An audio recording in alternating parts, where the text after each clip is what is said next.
Hi and welcome back to Alistair Davies Golf.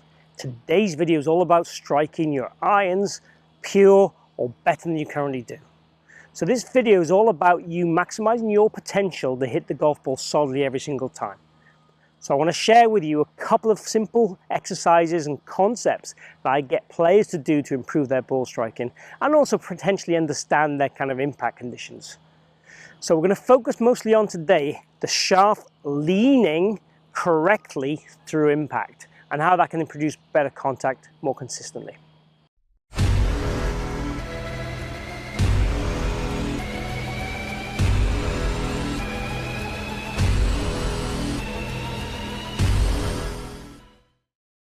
So the keys.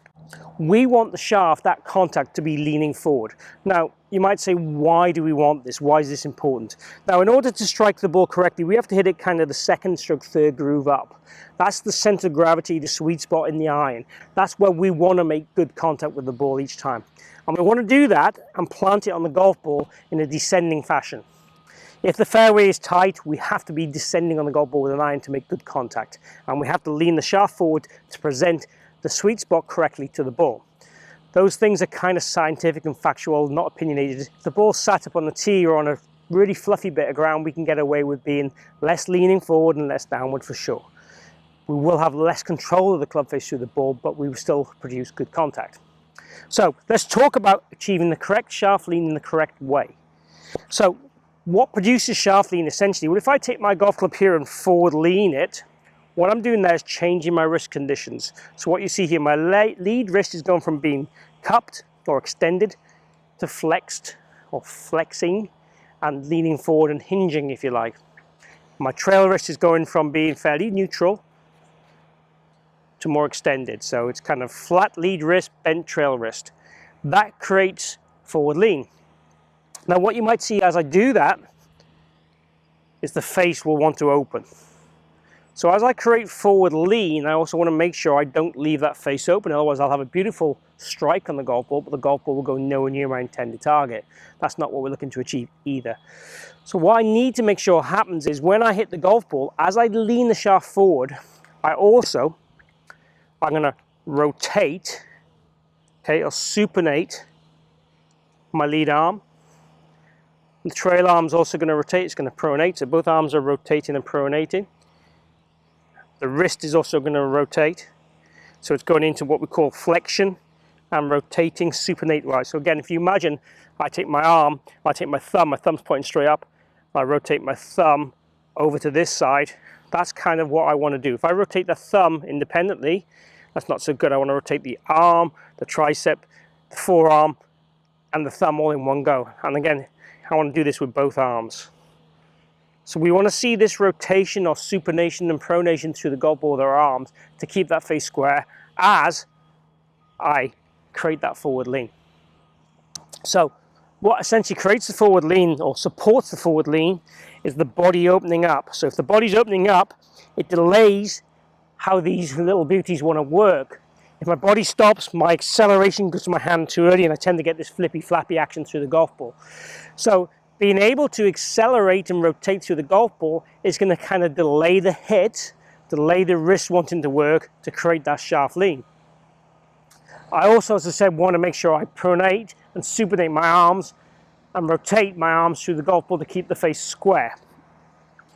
So one of the little things I ask players to do to make sure this happens is take a glove and put it under their left arm. So what we want to do is create this kind of forward leaning shot like this with the glove under the arm to make sure we maintain this connection. Maintaining this connection is going to encourage you to get this arm working correctly and release that golf club correctly without flapping at it and flipping at it. So the flapping and flipping is something I definitely do not like to see in the golf swing. I do like to see rotation with everything. So the idea in this little exercise is to try and get the right forward lean to get the contact, the right connection, the right release to get the ball flight still straight. And also by getting the forward lean, we're de-lofting that club to give us the maximum distance. That goes without saying. So what I want to see you do is basically just take a little half swing, keep that glove in, feel that we extend the arms, extend the body.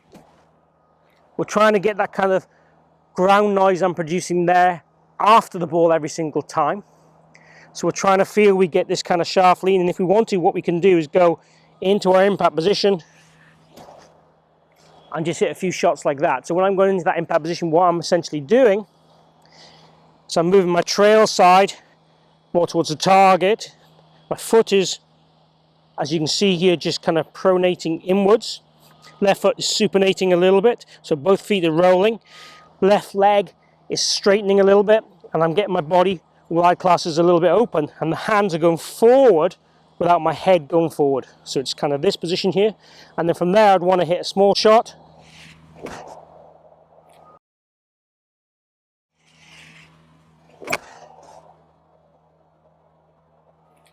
Keeping the connection.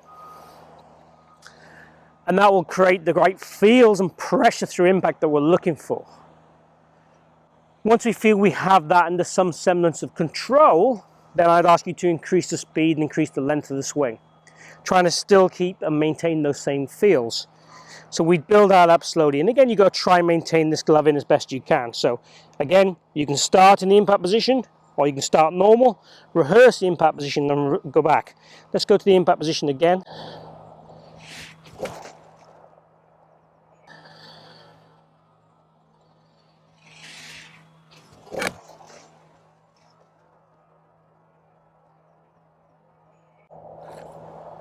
Again, that shot there's probably gone about 120 yards. Again, I'm hitting a 7-iron here. 7-iron normally for me be about 160, so it's less power, but I'm only hitting this gently with a small swing. And I've also still got the glove under my arm. So once we feel we've got that kind of control and that kind of relationship happening in our swing, then take that to a normal golf swing. Again, it's kind of nice to rehearse what we're trying to do. Feeling the connection, feeling the lean. Then go to the golf ball. I'm going to try and reproduce it.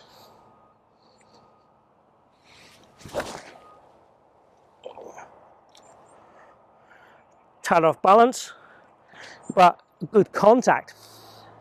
First full swing of the day, that one, so a tad off balance.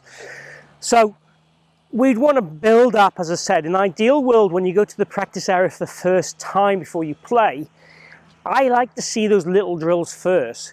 Get confidence in your ball striking, get belief in your ball striking, so when you go to the golf course, you're hitting the ball good from the get-go, and we don't waste any opportunities to play well and score. So for me, that's essential to make sure you control your golf game on the golf course. So creating the correct ball striking to strike your ball pure all starts with these simple little principles and concepts. Concepts of how to shaft lean it correctly, how to get your body rotating and extending correctly to the ball, how not to let your arms work away and flap at the golf ball with your wrist, controls the club face also. So this exercise will maximize your contact, your direction, and your distance all in one go. Miracle drill, some might say. So, hope you've enjoyed this exercise concept and description. Go and give it a try. Let me know down below how you get on. Let me know how it changes your ball flight. Also, chat below and tell me what videos you want to hear from me in the future. What kind of subjects you want to see me cover. If you've enjoyed the video, please click like. It really helps my channel. I really appreciate if you could do that. And join me on my journey with my channel. Please subscribe. I post videos 3 times a week on a variety of subjects. Come and join me, take part, interact, tell me what you want to hear, and we'll make sure these videos help your game as much as they help my students and help my own game personally as well. Thanks for joining me. See you again here soon.